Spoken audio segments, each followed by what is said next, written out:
Thursday at the Waste Management Phoenix Open. Huge crowds, over 100,000 packing TPC Scottsdale to watch the best in the world and the best entertained. The best of the best so far has been Bill Haas. His last first-round lead on the PGA Tour, the 2014 Masters. Haas is still out on the course. We will bring him home as he has gotten it all the way to 7 under par, the only player that has touched 7 on this opening round here in Phoenix. Gorgeous shot there. Already at home in the house is Ricky Fowler with a 2nd and 4th place finish here in Scottsdale. Ricky, one of the favorites again this week, and he is again atop the leaderboard thanks to shots like this early this morning at 18. It is a star-studded leaderboard with Haas and Fowler at the top. Golf Central on the air.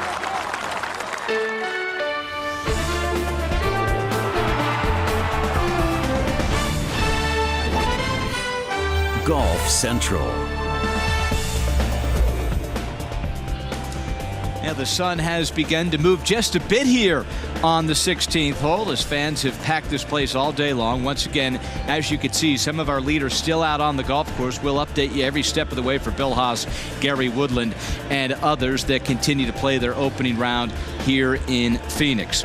Certainly one of the stories of the day as we look at that leaderboard is the play of one Ricky Fowler and Justin Thomas, who at one point, as you just saw here, had it all the way to 6 under, but a disastrous double bogey right here on the 16th hole, followed by a bogey at 17. And JT has given 3 shots back in the last hour of play.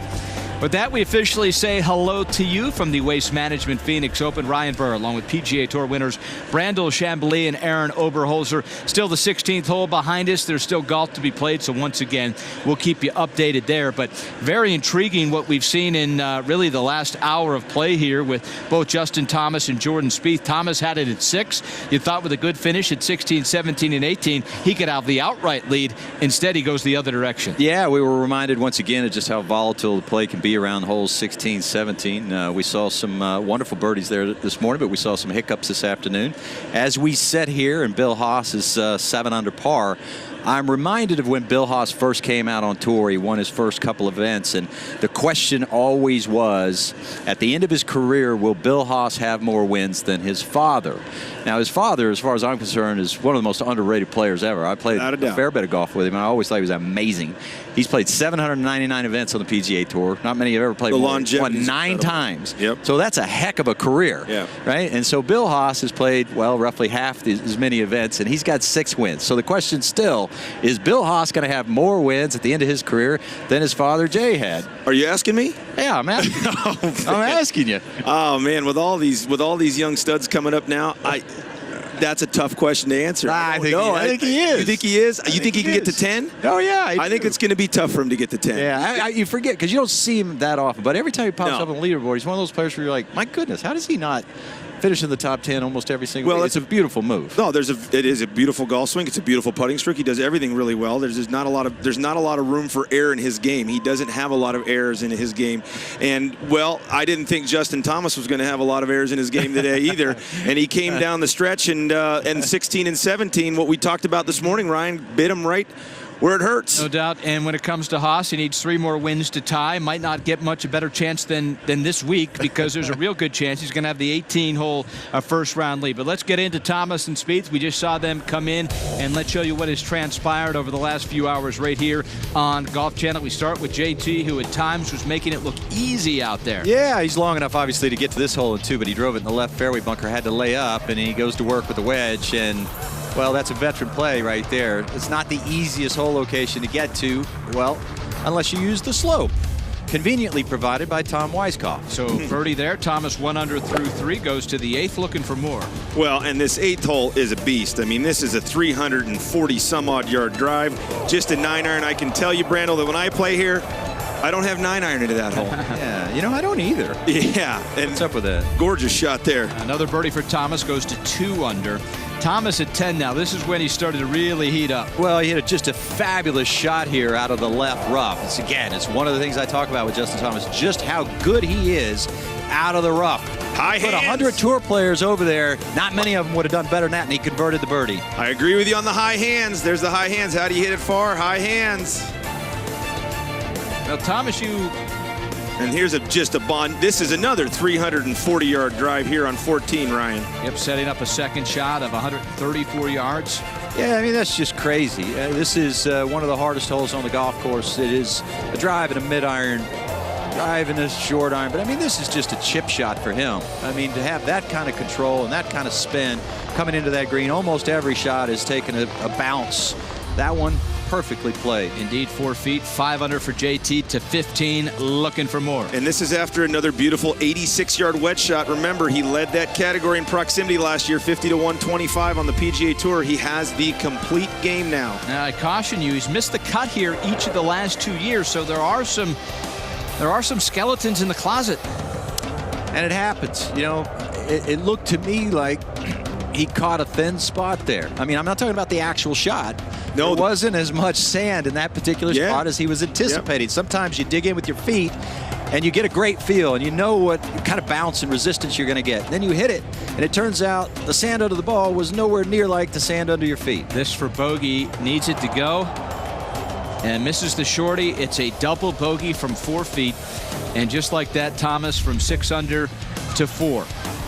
The problems would continue at 17. Now 47 yards. He didn't need a three. He needed just a 3-wood to get to that point to here, and then just gives this just a little too much. Didn't give it the height that it needed or the spin that it needed. And this is the treachery that 17 can create for your golf shots if you find yourself out of position. We saw that was an unforced. Well, we saw people put it in the water. We saw people chip it in the water. And I do believe we talked a fair bit about this hole this morning. Yes. And just how he played the wrong shot. It is. Yeah, but it's tough. That was a difficult it was in a shot. tough spot from a strategic standpoint. You guys gave it its due. His first bogey of the round came at 16. It was a double bogey, and he follows that up with another bogey at 17. So Thomas from 6 under, 1 off the lead of Bill Haas, all the way down to 3. Here's Justin Thomas live. Yeah, just I mean, it's frustrating because it's a wedge. I mean, that's a club I'm trying to make a birdie with, and you know, it wasn't as short as I thought it was off the tee. I just barely caught it heavy, but I thought it was at least going to cover the front, and it just was no sand in the bunker. It's when you're short-sided, elevated green. It really just sucks, to be honest, because there's nothing you can do. And I mean, I would like to think that I could have got it up and down. I definitely wouldn't have made a 5 if it had some sand in there, but. You know, if I just hit the green with a pitching wedge, it's not an issue. So plenty of golf, won plenty of times. What have you learned from your experience, what it takes to recover after a poor finish? You know, just that it happens. I mean, over the course of 4 days, I mean, I would like to hope I wouldn't have any doubles, but I'm going to have some bogeys. I mean, 16, 17 or 2 birdie holes, and to play those 3 over today is definitely disappointing. But the fact that I did that and I'm still, I mean, more than right there in a great position is definitely a positive note that I can leave today with. Did what happened on 16 affect how you approached the second shot on 17?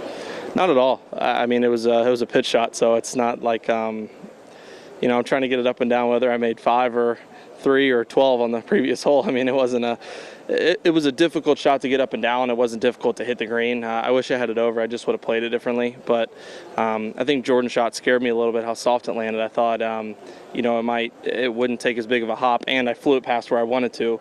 So pretty much didn't do anything correctly on that shot. You talk so much about the crowds here and the energy that you guys, but on the flip side, it can be a little distracting. What happened in between? Yeah, it's frustrating. You know, it's fun. It's fun to play in a crowd like this and with all these people and cheering you on. But I mean, that girl just yelled right in Jordan's downswing. And I mean, he hit a great tee shot for that being. I had no idea where he hit it because I was so upset that even happened. It doesn't matter who it is, whether it's me or Jordan or anybody else in the field. I mean, there's just no place for that. And you saw it with Tiger last week. You know, I get it. You know, late in the day at a place like Phoenix, I'm sure there are a couple in, but it's still just it's not appropriate, and I hate that it could affect someone's score because of that. All right. Thank you, Justin. Thanks, guys. Appreciate it. Always classy, Justin Thomas. You might expect handling about as good as you could handle it, despite coming in, giving up 3 shots on the last 3 holes. Still loves his position, and you could tell in his eye, thinks he's got a great opportunity to win his first time here in 2018. Yeah, he's off to a nice start. You know, he's already got a win in this season. He's racking up some good finishes. He's played 3 previous times here tied for 17th his first year, then missed the cut the last 2 years. There are some golf courses that I'd argue that just are not going to fit him. They're just not going to fit his eye. This particular golf course, if you miss it left, if your miss is left, and look here, here he is. I mean, he ended up making birdie here, no question.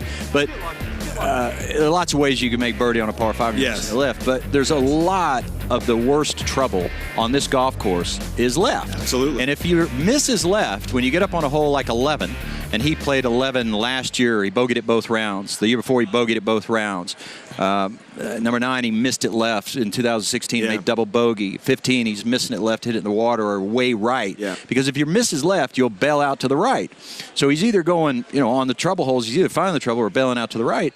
And thus far, through 3 trips around here and a quarter, it hasn't been the most comfortable fit for him. No, the mistakes today were just the big mistakes on the 2 of the last 3 holes. Other than that, I think he played a pretty clean round of golf. But to your point, all 3 of those par 5s, which is where he's going to make his bread and butter throughout his career with that distance, Brandel, he was left on number 3 in that bunker, had to lay up. But this complete game that he's created now, hit a wedge to 4 feet, made it for birdie.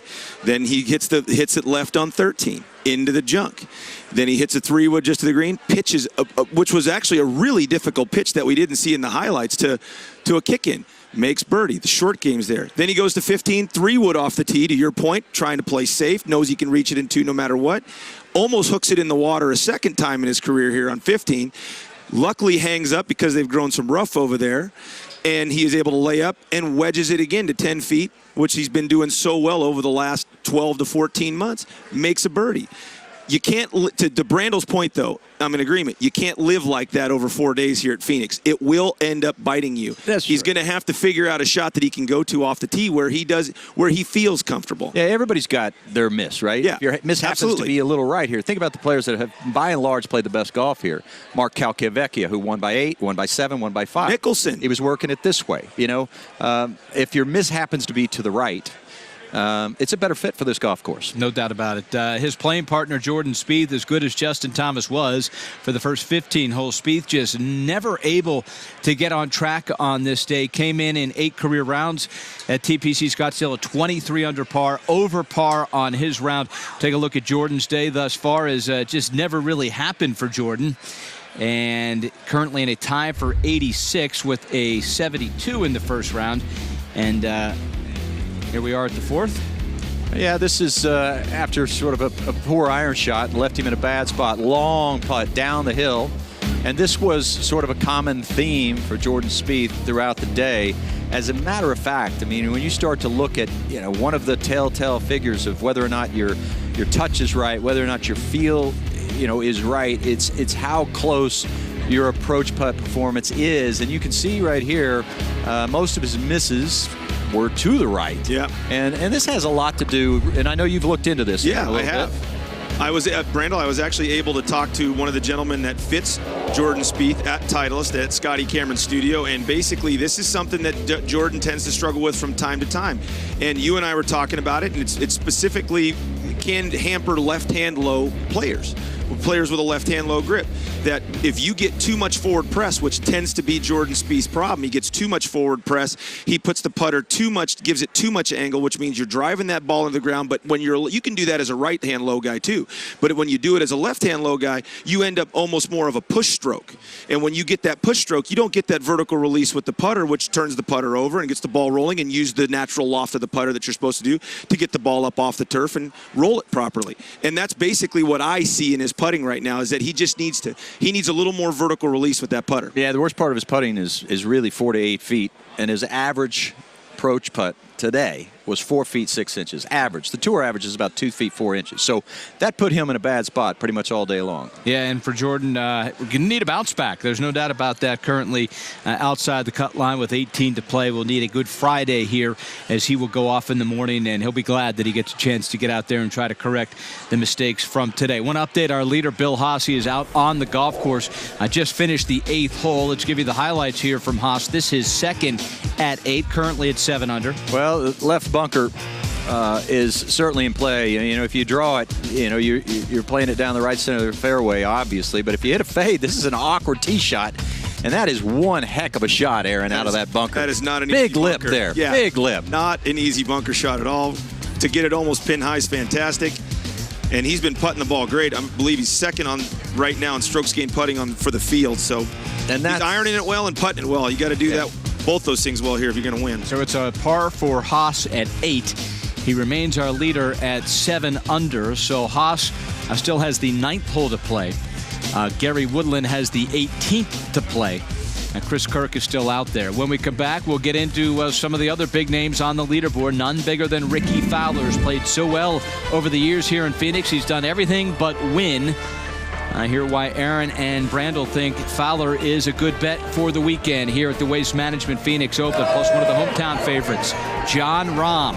Played his college golf at Arizona State. The Raminator. That and more as we continue. We are live from the Waste Management Phoenix Open from TPC Scottsdale.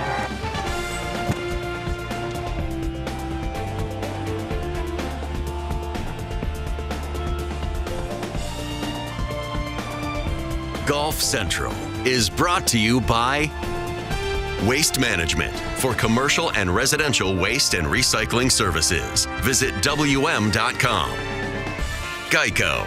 15 minutes could save you 15% or more on car insurance.